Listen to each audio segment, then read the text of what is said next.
সূরাতুল লাহাব। আউযু বিল্লাহি মিনাশ শাইতানির রাজীম। বিসমিল্লাহির রহমানির রহিম।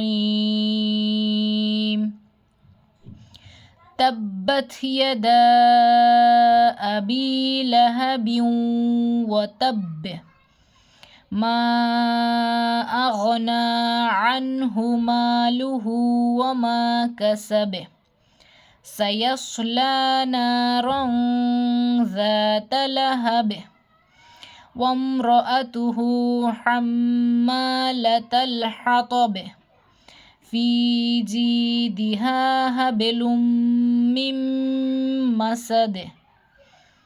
অর্থ, আবু লাহাবের হাত দুটো ধ্বংস হোক এবং ধ্বংস হোক সে নিজে। কোনো কাজে আসেনি তার ধন সম্পদ এবং যা সে উপার্জন করেছে। সত্তরই সে প্রবেশ করবে লেলিহান অগ্নিতে এবং তার স্ত্রীও, যে ইন্ধন বহন করে, তার গলদেশে খর্জুরের রশি নিয়ে।